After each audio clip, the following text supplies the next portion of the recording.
Quizás de las cuestiones más problemáticas en el manejo de los pacientes es el dolor. Muchos de nuestros enfermos consultan por dolor o nosotros no nos damos cuenta que el paciente está con dolor cuando está intubado o cuando está con alguna dificultad para comunicarse, que es frecuente en la terapia intensiva. Entonces, es importante que nosotros revisemos el manejo del dolor. Comparte el trauma, todo trauma genera dolor. Entonces es una parte fundamental del manejo de los pacientes. No sirve de nada ventilarle bonito si el paciente está con dolor.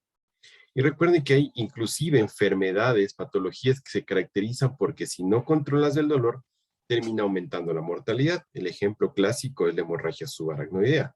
Entonces, se ha visto que los pacientes que tienen hemorragia subaracnoidea, nosotros no controlamos adecuadamente el dolor, la mortalidad de ese paciente aumenta. Entonces, fíjense lo importante que puede llegar a ser. El dolor tiene diversa magnitud y de acuerdo a la magnitud se generan respuestas neuroendocrinas en nuestro cuerpo. Además, reacciones metabólicas que habitualmente pueden incrementar la morbimortalidad. Entonces, mucho cuidado, no es solamente dolor, sino es una respuesta sistémica que genera el dolor que nos puede traer problemas en nuestros enfermos. Ten en cuenta estas cuestiones. Cuando el paciente viene con trauma, el dolor puede enfrentarse en diferentes escenarios. Primero en la fase de urgencias, desde que sucede el accidente en el campo, y esta parte nos falta afinar muchísimo el manejo, porque en algunos lugares o en algunas ambulancias, la gente que hace prehospitalario está o no autorizada a colocar medicamentos a los enfermos. Es de muchísimo debate, pues la gente que atiende el prehospitalario dice, hay que controlar el dolor. Pero la autoridad sanitaria dice, ustedes no son médicos como para prescribir medicamentos. Entonces, la única ambulancia que podría despachar algo para el dolor sería la ambulancia que tiene un médico a cargo, o que está un médico ahí, o al menos que tiene conectado vía remota a un médico para que pueda prescribir. ¿Pero es adecuado esto? Pues para nada. ¿Por qué? Porque el mismo dolor puede llevar al paciente al shock y complicar aún más su cuadro. Entonces, esto es una cuestión que siempre está en discusión. Desde mi punto de vista, sí debe manejar analgesia básica la gente del prehospitalario, porque desde ahí ya nos pueden venir dando una mano gigantesca tratando de un poco inhibir las respuestas neuroendocrinas y metabólicas que genera el dolor. Cuando el paciente está en la fase de curación también hay mucho dolor. Quizás en esta parte es un dolor más consciente porque de pronto en la parte de urgencia, la adrenalina del momento, la adrenalina del trauma, hace que un poco se inhiba el dolor. Pero ya cuando está en fases más adelantadas, cuando el paciente ya tiene cierto grado de conciencia de lo que está pasando, pues siente más el dolor, al menos lo percibe así, hay mucho más dolor, hay que ser más cuidadosos todavía. Y en la fase de rehabilitación, habitualmente se acompaña con el dolor crónico, que no es motivo de esta charla. El dolor crónico pues es algo muy importante, pero no es el motivo para esta charla. Fíjense que entre el 30 y 50 por ciento de los pacientes que tienen dolor moderado a severo en el posoperatorio y no reciben una analgesia adecuada. Es decir, se han hecho varias encuestas acerca de cómo estuvo el manejo del dolor en muchos pacientes posoperados y un alarmante 30 a 50% de pacientes se quejan que no estaba controlado su dolor. ¿Por qué no se controla? Porque no se identifica, porque no se sabe manejar o se tiene miedo a utilizar algunos tipos de analgésicos, porque muchos de ellos están estigmatizados en algunos escenarios que vamos a ver al final con las estrategias de tratamiento. Entonces, el intensivista se debe involucrar en el conocimiento de los mecanismos neurofisiológicos del dolor. Eso asumimos que ya se conoce porque nosotros estamos en una etapa de posgrado y esto es de pregrado. Entonces, el médico ya sabe y como intensivista sabe cómo se genera el dolor, ¿cierto? Debe además conocer y estar a la vanguardia en conocimientos de cuáles son las técnicas para tratar el dolor, farmacológicas y no farmacológicas, ¿sí? No solamente en posoperatorio, como dice acá, sino en todo momento. En este caso, en un caso específico, a nosotros nos va a tocar manejar tanto el dolor agudo como el dolor, o sea, postquirúrgico y quizás en el posoperatorio tardío, lo que se llama el perioperatorio, en muchos de los casos que terminan estos traumas en sala de operaciones. Entonces, ¿cómo se define el dolor? Es una experiencia sensorial y emocional desagradable, asociado a un daño real o potencial y descrita en términos de dicho daño. Eso califica la OMS. Pero en forma específica, para nosotros, ¿qué es el dolor posoperatorio? Por ejemplo, es un dolor de inicio reciente, de duración limitada y que aparece como consecuencia del estímulo nocioceptivo de una intervención quirúrgica. ¿Por qué? Porque se manipula, porque se incide, porque se agreden los órganos.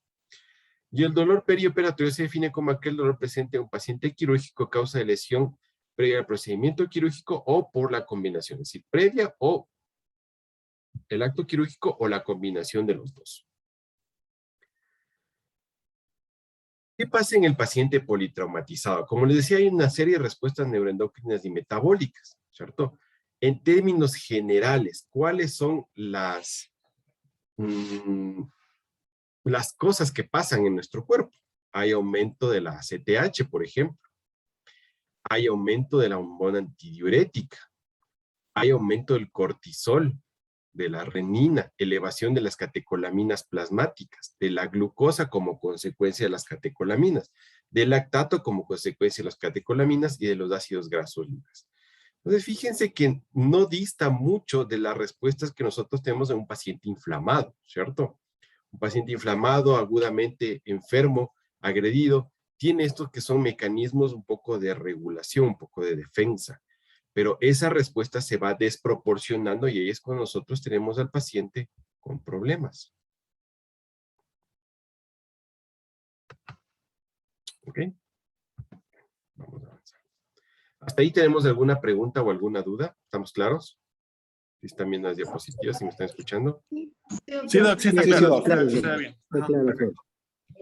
Entonces, vamos a hacer un pequeño recuento de cómo funciona esta cuestión del dolor. Entonces, hay diferentes momentos de todo este sistema de nociocepción, es decir, de lo que se siente. Primero, la transducción, es decir, hay conversión de un estímulo potencialmente nocivo en actividad electrofisiológica. Es decir, siento el golpe o siento el corte o siento la quemadura y esa cuestión mecánica se debe transformar en un estímulo electrofisiológico, es decir, en electricidad, en corriente, para que pueda ser transmitido por las terminaciones nerviosas hacia el conocimiento de nuestro cerebro. Entonces, primero es la transducción, convertir ese estímulo. Segundo, la transmisión. O sea, hay que enviar la información que ya está codificada como dolorosa, ¿sí?, hacia el cerebro por medio del sistema nervioso periférico y después del sistema nervioso central. Tiene que haber una modulación, ¿cierto? Entonces, esta modulación de que el estímulo sea proporcionado a lo que yo tengo en conciencia en mi cabeza, pues hay mecanismos que nuestro cuerpo va modulando este estímulo. Mecanismos que en algunos pacientes están absolutamente dañados porque tienen un estímulo suave y ellos sienten muchísimo dolor. Entonces, esta modulación es la que está afectada. Y finalmente, ¿cómo lo percibimos nosotros? Se integran todos estos procesos y nosotros tenemos una experiencia subjetiva en forma de dolor. Todos estos procesos tienen sus mecanismos fisiológicos, fisiopatológicos y sus daños también que producen cambios en el dolor. Claro, todo eso no lo podemos revisar ahora porque se supone que esto es un prerequisito, algo que nosotros como médicos ya conocemos. Aquí solamente para nombrar los tipos de nocioceptores, ¿sí? Hay polimodales que sienten muchas cosas, ¿cierto? Y hay mecanorreceptores de umbral alto, es decir, solamente estimulación muy fuerte, dolorosa. Hagan de cuenta que, por ejemplo, tenemos nosotros nocioceptores que sienten, por ejemplo, como molesto o doloroso olores muy fuertes, como del ajo, como de la mostaza muy fuertes nosotros, y esa sensibilidad es individual. Y hay otros que sienten, por ejemplo, una presión muy fuerte, un daño en el colon, la vejiga muy distendida y se rompe. Otros que sienten otros tipos de estímulos, como por ejemplo algo como el mentol, el alcanfor. Entonces, nosotros tenemos nocioceptores en todo lado, en toda nuestra economía, y cada uno de ellos tiene la particularidad de que desencadenan algunas otras estímulos a diferentes tejidos, especialmente células, que producen sustancias que finalmente son las que aumentan o disminuyen esta sensación y esta transmisibilidad del impulso. Aquí tenemos algunos ejemplos. Por ejemplo, las plaquetas activadas lo que van a producir es serotonina, el plasma bradicininina, ¿cierto? Células dañadas, potasio, hidrogeniones, los mastocitos, histamina, la inflamación como tal, con las citoquinas y todo lo demás, prostaglandinas, leucotrienos, las fibras nerviosas por sí solas, sustancia P, y los leucocitos activados, citoquinas. Entonces, una vez que estos estímulos nocioceptivos aferentes en la zona lesionada empiezan a producir efectos sistémicos, el cuerpo responde. ¿Cómo responde? Aumentando el gasto cardíaco, aumentando el consumo de oxígeno, produciendo vasoconstricción, aumento de la producción de insulina y trastornos inmunológicos. Y es decir, mientras más haya dolor, mientras más haya estímulo, todos estos mecanismos empiezan a liberarse.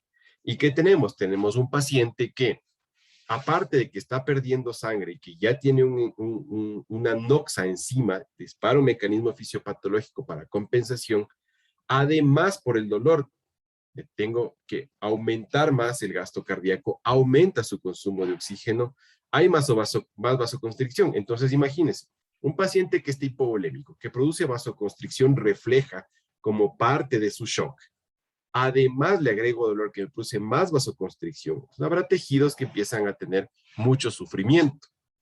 Si ya estoy en hipovolemia y el gasto empieza a aumentar, mi gasto se pone terriblemente más alto en un paciente que si controlo el dolor, probablemente me ayude a que ese gasto no esté tan descontroladamente arriba, que recuerden que también a veces no es lo más adecuado.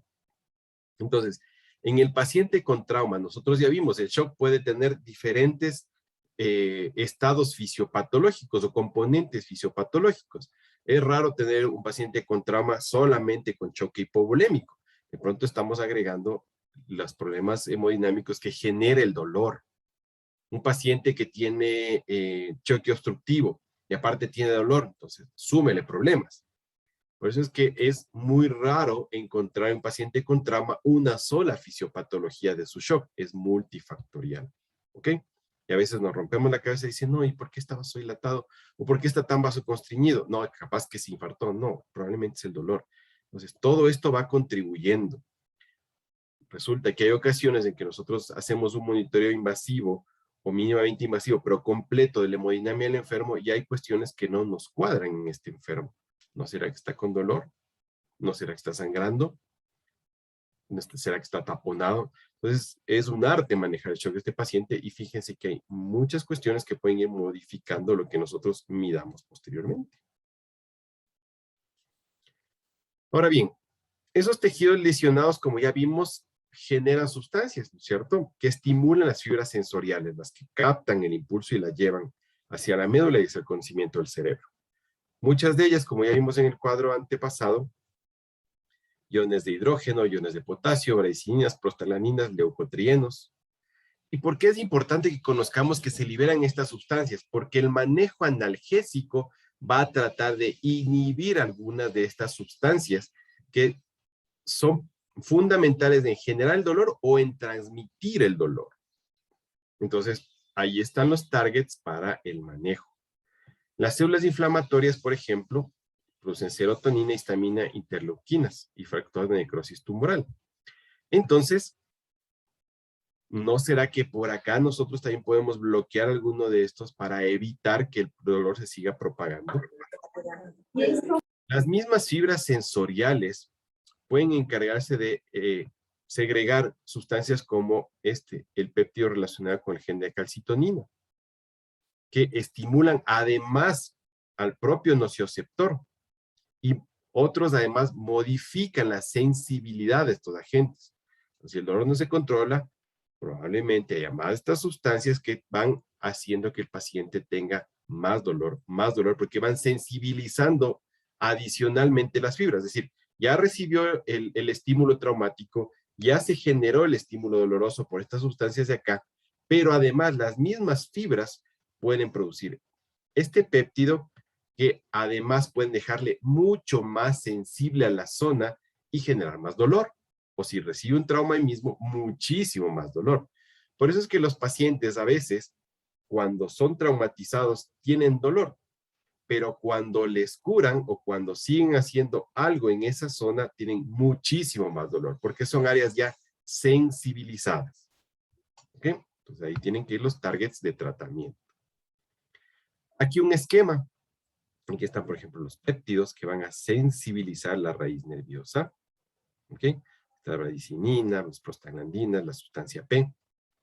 Aquí viene una lesión, se generan localmente algunas de estas sustancias, pero además la fibra nerviosa genera sus propias sustancias que van a hacerla mucho más sensible. Pero claro, estos nocioceptores se activan y se pueden desactivar también de acuerdo a las señales que reciban o a la autorregulación que tengan. ¿Ok? Puede haber un montón de estímulos, pero recuerden ustedes que para el potencial de acción que se vaya activando, los axones y las neuronas, hay dos sustancias que son fundamentales, el glutamato y el GABA, ¿cierto? El uno es excitador y el otro es inhibidor. Entonces, hacia allá también van los targets de tratamiento. Porque esto resulta muy romántico leer, ¿no es cierto? Que la propagación del impulso favorece las señales excitatorias y viene el GABA y produce las señales inhibitorias y todo lo demás. Pero lo importante es tener claro a dónde o frenamos el estímulo, ¿sí? O estimulamos a que el inhibitorio lo corte. Pues vamos buscando el sitio donde podemos trabajar. Entonces, que muchos de los objetivos terapéuticos del dolor crónico especialmente tienen muchísimo que ver con el GABA, ¿sí? Con sustancias inhibitorias. Entonces, eso hay que tenerlo bastante claro, más que cada péptido en específico, cómo funciona la transmisión del impulso nervioso. Y acá hay algo para que tengan mucho más claro. La respuesta de nuestro cuerpo no solamente es mecánica local, sino que es integral. Es absolutamente integral. Fíjense ustedes en este esquema. Esto lo vamos a repetir después en la parte de trauma espinal. Aquí nosotros tenemos un estímulo. Entonces, dolor en el talón.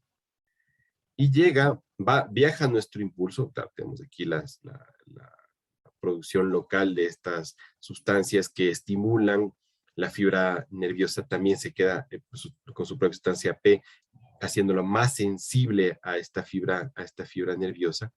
Entonces, va el impulso, llega por la región posterior, ¿no es cierto? Las astas posteriores, ¿okay? De la médula. Localmente, transmite esa sensación, ese estímulo a la parte eferente, que es la parte motora que sale por el asta anterior, y esto no se va a olvidar nunca porque es siempre tema de evaluación. Tú no debes tener que llega posterior y la parte aferente sale por adelante. Y logramos que los músculos se muevan y hay una contracción muscular, ¿ok? Que hace que se retire el pie de donde esté el estímulo, ¿cierto? Piso y retiro. Pero además no solamente es que retiro el pie, sino que produzco una respuesta consensuada del otro pie también y me trato de retirar de ese estímulo, ¿ok? Porque aquí hay conexiones locales que cruzan y producen que la respuesta sea coordinada y consensuada con el otro lado. Y finalmente, en milésimas de segundo, también hay vías que suben por los diferentes tractos de la médula espinal. ¿Para qué? Para que nuestro cerebro conozca que algo malo pasó y que tuvimos que hacer una respuesta de retirada. claro, esto sucede en fracciones de segundo, pero es un mecanismo bastante complejo que nosotros debemos conocer. Entonces, ¿qué pasa? La transmisión fundamentalmente está dado por acá, por el glutamato, que activa receptores, los famosos NMDA, los AMPA, los KA y los metatrópicos. Entonces, fundamentalmente, transmisión excitatoria a través del glutamato y sus receptores. Aquí vemos bastante esquematizado y no nos vamos a tomar mucho tiempo acá. ¿Ok? Entonces, pasemos ahora a los efectos sistémicos. No sé si hay alguna duda o alguna pregunta hasta aquí. Nada. ¿Sí? Todo, ¿Estamos claros? todo claro. Sí. Sino que esto ustedes ya revisaron previamente, entonces ya conocen porque eso se ve en el pregrado. Pero bien, ¿por qué nos afecta tanto? Ay, dolor que se aguante. No, porque el dolor nos puede producir efectos sistémicos. Ya no solamente vamos a ver la parte fisiopatológica, que los péptidos, que no, vamos a ver la respuesta semiológica real. Entonces, el paciente con dolor tiene aumento de la frecuencia respiratoria. Si el paciente no se puede comunicar, y yo veo que el paciente oxigena bien, que saca bien su CO2, pero está taquipneico, y no es una respuesta inflamatoria porque está infectado todo lo demás, ¿no será que un paciente está con dolor, pues respira rápido? Siempre preguntarse, ¿por qué está taquipneico mi enfermo? ¿Qué hace el dolor? Disminuye o reduce la capacidad vital. Disminuye el volumen de reserva funcional. ¿Sí? ¿Y esto qué hace? Que finalmente el paciente no expanda bien su tórax, produzca telectasias, las secreciones se acumulen, aparece hipoxemia, complica más el cuadro, neumonía, falla respiratoria. Entonces, que el paciente no pueda respirar despacio y amplificando muy bien su caja del tórax para que se abran la mayor cantidad de alvéolos, les lleva a telectasias y con todas las consecuencias subsecuentes que vienen. Por eso es que en el trauma, especialmente en el de tórax, es fundamental el control del dolor, porque si no, ese paciente se complica, más aún si tiene contusiones pulmonares, porque las zonas que no están contusionadas, que son las que están supliendo a las contusionadas, se pueden atelectasiar y el paciente puede terminar con una contusión pulmonar sobreinfectada. Eso puede ir al SDRA primario y el SDRA primario generalmente no va bien a pesar de que uno sea un experto en ventilación mecánica. ¿Ok? Entonces, el SDRA secundario se espanta rapidito. Ventilación protectiva, PIP, gracias. Pero el SDRA primario ustedes conocen que es más difícil de manejar, responde menos a lo que nosotros podemos hacer. Entonces, y estos pacientes, especialmente con trauma de tórax, hacen SDRA primario y son muy difíciles de sacar. Me recuerdo muy bien un paciente con trauma de tórax cuando estaba en el R4, en el R5, y realmente le fue muy mal, las condiciones se transformó en SDRA, y pasamos toda la noche tratando de rescatar esa hipoxemia. En esa época hicimos de todo lo que había, porque en esa época reclutábamos, en esa época había algunas otras cosas que ahora ya no se usan. El paciente nunca recuperó la hipoxemia y se murió. Entonces, mucho cuidado con esto. Efectos cardiovasculares, aparte del aumento del gasto y todo lo demás, fíjense que se estimula también el sistema nervioso autónomo. Aumenta el riesgo de infartos. ¿Pero por qué? Porque se estimula el inotropismo, se estimula el cronotropismo, como consecuencia aumenta la frecuencia cardíaca, aumenta la presión arterial, y esto aumenta el requerimiento de oxígeno del miocardio, es decir, aumenta la demanda metabólica, y ante que no puede suplirse esa demanda, el paciente puede terminar infartado por el dolor. Problemas de la coagulación. Dos cosas. Primero, el dolor hace que el paciente no se mueva. Éstasis venosa. Segundo, hay concentraciones aumentadas de factores de coagulación, la actividad plaquetaria está estimulada y la fibrinólisis está disminuida. Entonces, súmenle eso al reposo y la estasis venosa, puede haber problemas embólicos, tromboembólicos en estos enfermos. El dolor produce hilio paralítico. Y esto aumenta la incidencia de náuseas, vómitos y posibles neumoaspiraciones. Entonces, nosotros debemos estar prestos a atender al paciente, a controlar su dolor en el sitio del accidente, en el transporte, en la sala de urgencias, en el operatorio, en el transoperatorio y en el posoperatorio, si se hacen cuidados intensivos especialmente, tiene que estar absolutamente controlado el dolor. ¿Cómo lo valoramos? Pues hay varias formas, ¿sí? Pero hay que tomar en cuenta que hay escalas en las que estamos más familiarizados. La escala visual análoga, EVA, usted la conoce muy bien, es muy usada en urgencias especialmente. Llega el dolor cuánto le duele del 1 al 10, siendo el 10 insoportable y el 0 sin dolor, ¿cuánto le duele? Y todo el mundo responde cuando está en trauma 10, 10, 11, 20, doctor. Entonces es muy frecuente eso. Pero ¿qué pasa en los pacientes que ya están intubados? ¿Cómo podemos nosotros valorar el dolor? Y hay varias escalas que se utilizan para el dolor en pacientes intubados. Con la que yo estoy familiarizado es con el BPS. ¿Por qué? Porque valora la expresión facial del individuo, si está relajado, parcialmente tensa, totalmente tensa o está haciendo muecas de dolor como tal. Los movimientos de los miembros superiores, está relajado, están parcialmente flexionados, así como contracturado por dolor, o están totalmente flexionados por el dolor, o está ya contraído el paciente porque ya no aguanta más el dolor. Y en la ventilación mecánica, tolera los movimientos, está tosiendo, pero tolera finalmente la mayor parte del tiempo, lucha contra el ventilador, o es imposible controlar con el ventilador. Recuerden lo que ha pasado con los pacientes con COVID, los que han hecho supresión brusca de opioides y terminan haciendo abstinencia de opioides.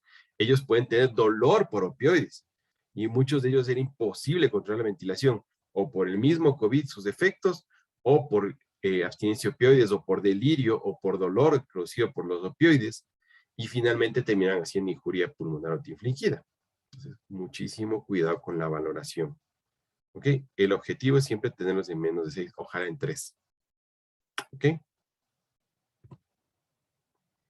Ahora, nosotros debemos tener premisas para el manejo del dolor en estos pacientes. Primero, reconocer que ellos tienen derecho a tener una adecuada evaluación y manejo del dolor. Entonces, es un derecho del enfermo crítico que sea evaluado y manejado su dolor. ¿Ok?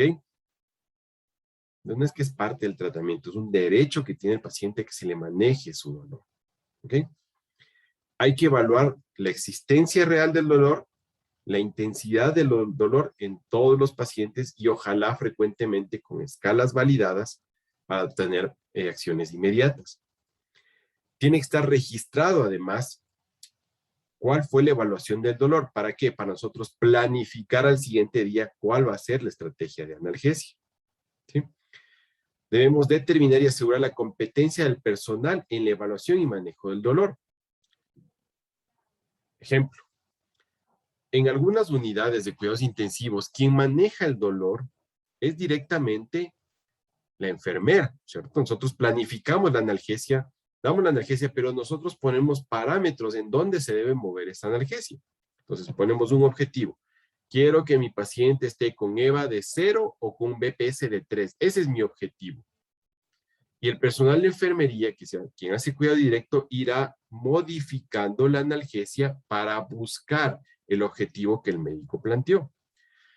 Pero, ¿cómo hacemos si es que la enfermera que llega no conoce escalas de manejo y no conoce cómo se va a subir o bajar la analgesia? Debe haber protocolos claros, estandarizados y que todos el personal debe conocer. ¿Ok? No es que vamos a poner 5 de FENTA, 5 de MIDA y gracias. No. Actualmente nosotros debemos manejar con objetivos. Así como quiero tensión arterial medio objetivo mayor de 5, tengo que poner objetivo de manejo del dolor, quiero que esté en BPS de 3 o máximo 4 o 5. Quiero que el paciente esté con EVA de máximo 1 o 2, ¿ok? Ojalá 0. Y así tiene que ser manejado con objetivos, ¿ok? Entonces, tiene que haber una política de manejo del dolor en cada unidad. ¿Okay? Y claro, debe haber los suficientes medicamentos para manejar el dolor. Debemos educar también a los pacientes y a la familia sobre el dolor. ¿Sí? Esto que está pasando es muy doloroso. Está recibiendo varios analgésicos para tratar de contrarrestar este dolor y vamos a tener más atención en su manejo, para que el paciente sienta tranquilo que su queja está siendo solventada igual que la familia. La familia sabe que está recibiendo esto y esto para el dolor. Entonces, tiene que estar convencidos de la idea, porque también parte del manejo del dolor es la interacción con el enfermo y estar seguros del mensaje que le vamos a controlar el dolor y probablemente psicológicamente el paciente también diga, no, ya me van a controlar, ya me va a ir pasando y también se predispone a aquello. Entonces, no solamente es cuestión de dar y dar y dar medicamentos, sino la interacción con el paciente y con la familia de pronto le va a dar más alivio que el mismo analgésico. Entonces, para avanzar, nosotros podemos dividir en la terapia farmacológica y la no farmacológica. Lo que estamos acostumbrados a hacer es farmacológica. La no farmacológica tiene que ver mucho con el apoyo emocional que se le da al enfermo y terapias alternativas, que en este módulo no vamos a revisar, aparte no las uso. Por ejemplo, electroestimulación, homeopatía, acupuntura, cosas así que son cosas ya de otra especialidad de clínicas del dolor. Pero en nuestro lado vamos a revisar algunas estrategias farmacológicas y otras farmacológicas también, pero que tienen que ver más con cuestiones de control local. ¿Ok? Entonces, toda técnica analgésica debe acompañarse, debe ir a la par de medidas curativas. Es decir, no saco nada poniéndole 100 microgramos de fentanilo a un paciente si no tiene una fijación o por lo menos una tracción de un fémur fracturado. ¿Ok? Entonces, le puedo poner muchísima analgesia que si esa fractura no está estabilizada, el dolor probablemente no se va a ir. Pues tiene que haber una acción curativa de por medio. ¿Ok? Entonces, inmovilización, la postura que se le va a poner, las técnicas de respiración y la forma como movilizar en bloque, no en bloque, con apoyo en el tórax o no, todas esas cuestiones van a favorecer de que las medidas farmacológicas funcionen. Entonces, ¿qué recomienda la OMS? Recomienda que la potencia analgésica del método debe ser proporcional al grado de dolor. Entonces, la vía que se debe usar es la más rápida posible en el dolor agudo. ¿Por qué? Porque es un derecho que el paciente tenga controlado su dolor. Es decir, si un paciente se golpea el dedo y le duele, no le voy a poner un bolo de 200 microgramos de fentanilo, ¿cierto? Es como cazar una gallinita del patio con una bazuca. No tiene proporción. ¿Ok? Y tampoco un paciente que viene con una amputación traumática de la mano, tampoco le voy a poner 30 miligramos de ketorolaco. No tiene proporción de aquello. Tiene que ser proporcionado y por eso tienen que haber escalas que gradúen el dolor. Fíjense ustedes que la OMS propone que un dolor leve de 1 a 4 puede ser aliviado satisfactoriamente con AINES. Entonces, escala 1 a 4, un AINE. Dolor moderado, un EVA de 5 a 7 con analgésicos opioides de puente con un techo, ¿cierto? En bolos de infusión continua, solos en combinación. Es decir, ¿a qué se refiere con esto? Si tengo un EVA 5 a 7, voy a decir, a ver, este paciente va a utilizar un opioide, me invento, tramadol, pero solamente hasta 200 miligramos al día. Ese va a ser mi techo. ¿Ok? Entonces no vamos a desproporcionar eso, porque recuerden que los opioides generan dependencia. ¿Sabes qué? Vamos a llegar a 200 de tramadol, pero si con 100 de tramadol no se controla, vamos a agregar un AINES. ¿Para qué? Para hacer analgesia multimodal. ¿Ok? O le vamos a hacer un bloqueo neuroaxial. El dolor severo con EVA de 8 a 10 se debe utilizar opioides potentes, opioides fuertes, ¿cierto? En infusión continua o en técnicas de autoadministración intermitente, dejando límites, ¿cierto? Ahora hay bombas elastoméricas. Se colocan al paciente y cada vez que tenga el episodio de dolor agudo, se va a poder administrar una dosis extra del analgésico. Autoadministrar. Y claro, vamos a poner un límite el cual no va a poder pasar para no generar precisamente efectos secundarios. ¿Okay? Solos pueden ir o en combinación con no opioides o fármacos o adyuvantes. Entonces hay 3 categorías, leve, moderado y dolor severo. Desde la segunda ya entran los opioides y en la tercera son opioides fuertes y siempre tratar de hacer combinaciones con no opioides. ¿Tenemos alguna pregunta, alguna duda hasta el momento? ¿Está claro? Sí, ¿no? ¿Sí? Ok. Sí, doctor. Sí. Doctor. Avancemos entonces. ¿Qué es lo ideal? Lo ideal es manejar combinaciones de analgésicos, ¿sí? Que tengan diferentes mecanismos de acción, porque vimos nosotros que los targets, los objetivos de manejo del dolor, por las diferentes sustancias que activan, inhiben, o que transmiten o potencian el dolor, son sitios, son objetivos donde podríamos ir manejando. Entonces hay mucho campo para investigar. No tenemos mucho desarrollado, pero hay muchos lugares donde podríamos trabajar. Entonces, no deben tener el mismo mecanismo de acción primero, los analgésicos que se utilicen. Entonces, utilizar tramadol con fentanilo no tiene sentido. Utilizar buprenorfina en parche con remifentanilo no tiene sentido. ¿Ok? Utilizar ketorolaco más diclofenaco más ibuprofeno no tiene sentido. Pero a pesar de todo, vemos. Es como cuando, ejemplo, utilizamos risperidona con haloperidol. Veamos los mecanismos de acción. Entonces, quetiapina, haloperidol, olanzapina, risperidona y dexmedetomidina. ¿Cuántos de ellos funcionan por los mismos mecanismos de acción? Es igual en el dolor. Opioide débil con opioide fuerte. ¿Para qué? Sube la dosis del opioide fuerte, si es que el dolor está incontrolable. O agrega un no opioide para poder controlar el dolor. Y si aparte de la INE necesitas más, por ejemplo, dejé fentanilo con ketorolaco, si es que el paciente tiene contraindicaciones, le pongo paracetamol, que también tiene una acción analgésica y no es AINE. ¿Ok? Entonces, vamos hacia la analgesia multimodal. Y si con eso no puedo, pues no le pongas otro opioide. Llama a que vengan y le hagan un bloqueo. ¿Ok? Pues de eso se trata. ¿Por qué? Porque los opioides tienen muchos efectos adversos agudos, por ejemplo, náusea y vómito, ¿sí? O crónicos, que tengan abstinencia de opioides o dependencia de opioides, o dolor generado por opioides, que es un término que muy probablemente algunos están recién familiarizando, pero el uso o el mal uso de los opioides puede llevar a que el mismo opioide genere dolor. ¿Ok?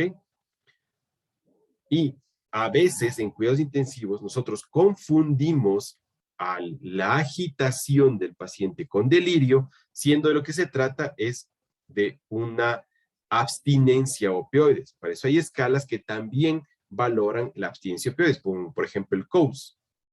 ¿Sí? El COUS es una escala que valora si el paciente está abstinente o no a opioides.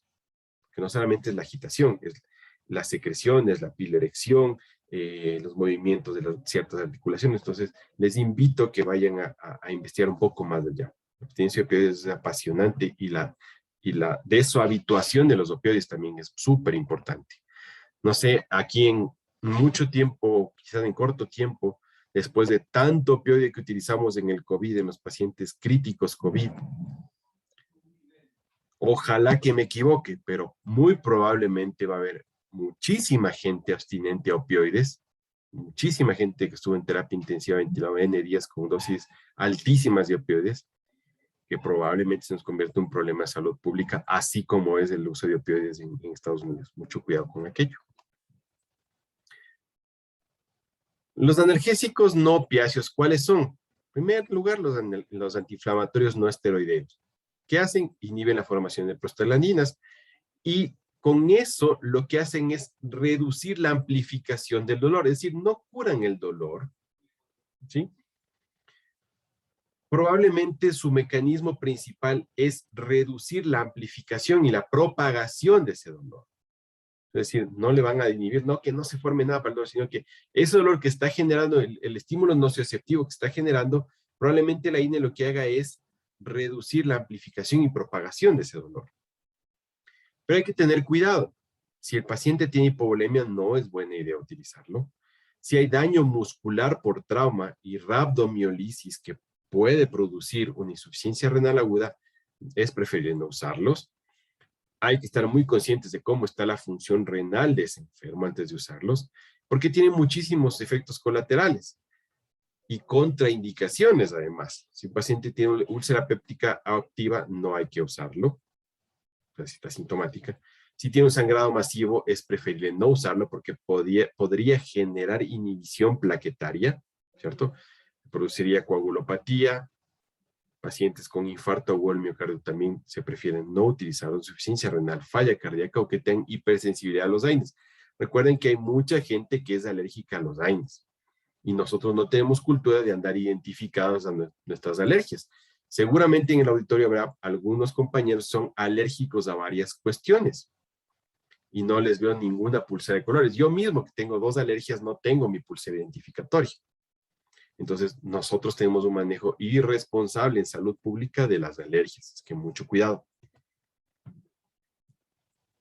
Otro grupo de analgésicos no opiáceos son los inhibidores selectivos del COX-2. Entonces, tienen una afinidad selectiva al COX-2 y su sitio de unión se encuentra en ese sitio. Muchos estudios tratando de buscar exactamente cuál es el mecanismo no encuentran mucha diferencia entre los efectos de los AINES y los COX-IPs, ¿cierto? Entonces, no parece que hubiera predilección por un grupo particular. Le doy AINE o COX-IPs o les puedo utilizar los dos. Es preferible no utilizar los dos, pero en algún momento se podría utilizar. De hecho, actualmente hay muchos COX-2 que están volviendo a salir al mercado, porque recuerden que tuvimos hace muchos años varios COX-2 que tenían eficacia analgésica comprobada, pero empezaron a tener efectos cardiovasculares indeseados. Ahora están relanzando especialmente para dolor postoperatorio. El paracetamol es otro analgésico no opiáceo que tiene actividad analgésica y antipirética. No es antiinflamatoria, eso hay que tenerlo siempre claro. Tiene acciones centrales y periféricas y inhibe aparentemente la COX-3 y este sea probablemente el mecanismo principal de la acción analgésica. Entonces, el paracetamol sí se puede combinar con los otros AINES, sí se puede combinar, se combina muy bien, digamos, con los AINES, y ahora que en el Ecuador tenemos la presentación intravenosa, créame que es un analgésico fantástico de forma intravenosa, especialmente en el dolor posoperatorio, en el posoperatorio intestinal, gastrointestinal. ¿Por qué? Porque no va a producir náuseas, no va a producir vómitos, no va a producir ilio. O sea, los cirujanos de abdomen les encanta analgésico con paracetamol porque tiene ventajas sobre los opioides. Y es un gran analgésico. Entonces, al menos la vía intravenosa es fantástica, pero los que hemos recibido sabemos que la potencia analgésica es adecuada, y más si se combina. ¿Ok? Una cuestión que es fundamental, y quizás esto sea lo que a mí más me importe que se recuerde de esta clase. No se recomienda el manejo con AINES que exceda más de los 5 días de tratamiento. No le puede dar a un paciente ketorolaco, ibuprofeno, diclofenaco más de 5 días, por favor. Muchísimo cuidado con esto. No vaya a ser que en algún paciente que estemos pasando visita le llevemos ketorolaco 10 de 10, como vemos la micacina 25-25. Cuidado con ese tipo de cosas, por favor. Mucho cuidado, no más de 5 días, los AINES. ¿Sí? No deben utilizarse de forma conjunta 2 medicamentos con el mismo mecanismo de acción.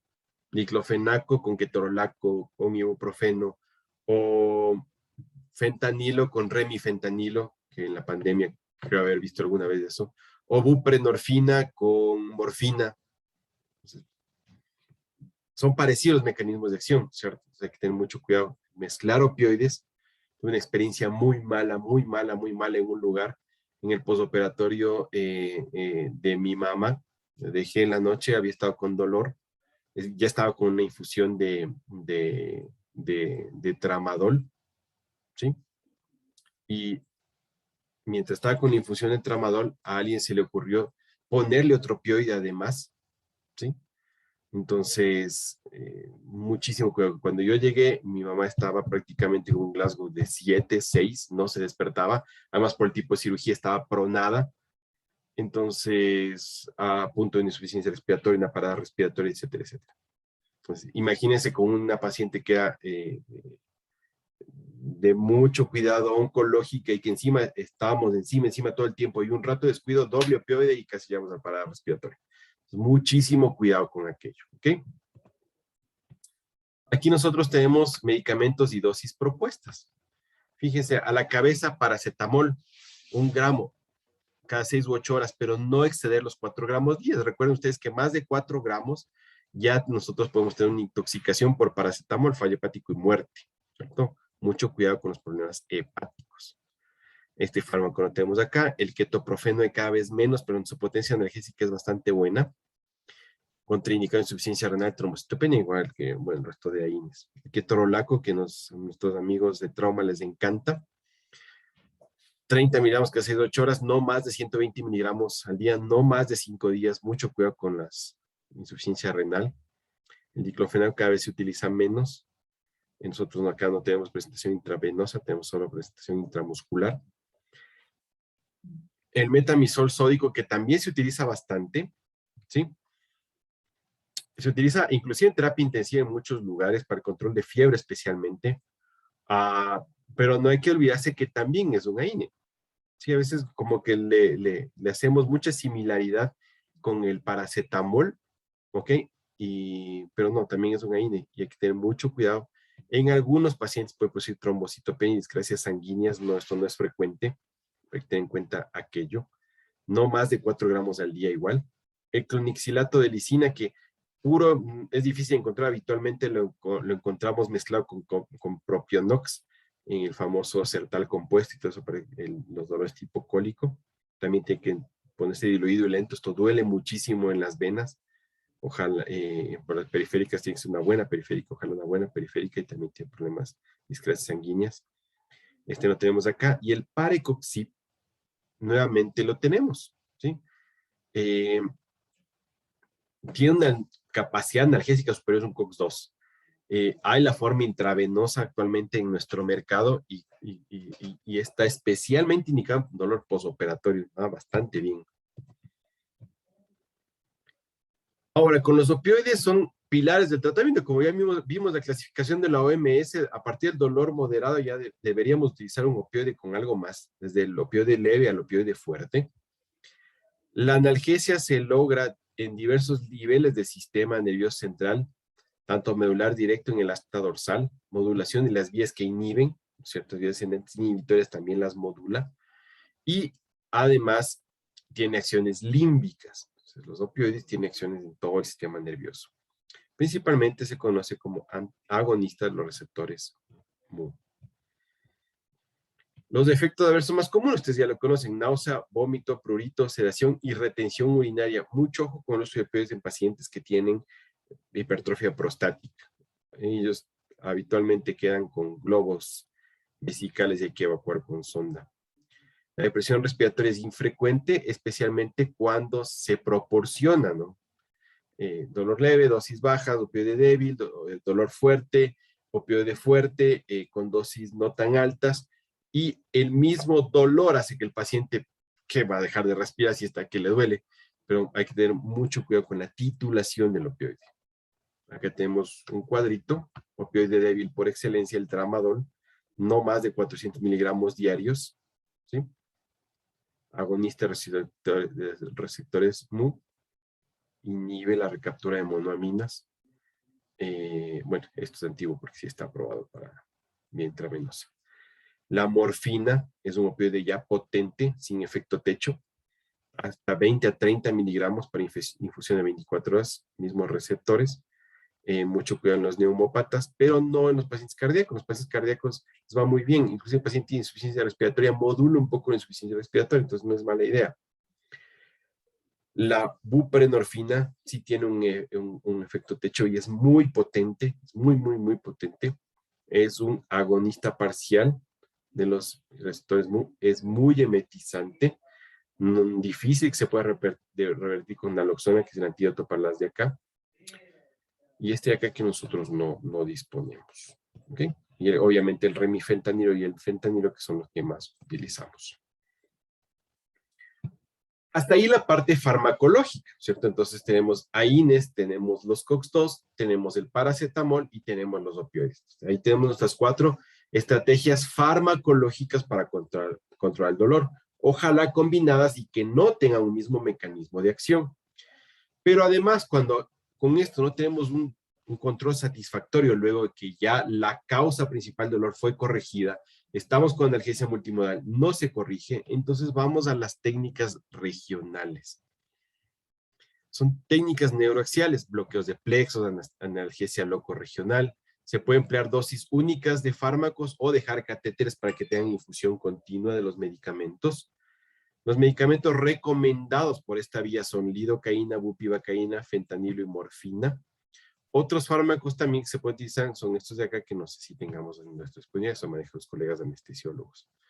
Pero fíjense que una vez que nosotros ya hemos agotado nuestras técnicas farmacológicas, hemos controlado el origen del dolor, las técnicas de control del dolor, la analgesia multimodal está ahí, podemos echar mano de técnicas regionales y no al revés, porque yo he visto varias veces en pacientes con trauma de tórax que dicen, no, con esas lesiones del paciente, de ley va a estar con dolor y mejor, si no le ponen el catéter peridural, no le despierto porque no voy a poder manejar el dolor. Veamos, porque así en estos últimos días tuvimos un enfermo que no le quitaban la sedación. ¿Por qué? Porque el paciente, porque estaba con dolor. ¿Estaba con dolor? Sí. ¿Cómo los vieron si estaba sedado? No, es que nos impresionaba que como tiene esas lesiones, no le vamos a poder sacar la máquina si no le ponen un catéter peridural. ¿Por qué? Has evaluado fehacientemente que eso es. Ya utilizaste analgesia multimodal. Y con la analgesia multimodal fue suficiente y fue extubado y bien. Entonces, mucho cuidado con este tipo de preconceptos que tenemos. Hay lugares donde la analgesia, en casos difíciles, no en todos, solo es para los difíciles, se llama clínica del dolor y ellos, la mayoría de ellos son anestesiólogos, pues utilizan analgesia multimodal y además técnicas regionales cuando la amerita. Pero no, primerito el catéter peridural y ni siquiera le hemos utilizado la dosis del opioide. Entonces, mucho cuidado con aquello también. Entonces, hasta ahí la clase de hoy. No sé si tienen alguna pregunta o alguna duda. No sé si ya pusieron también su asistencia.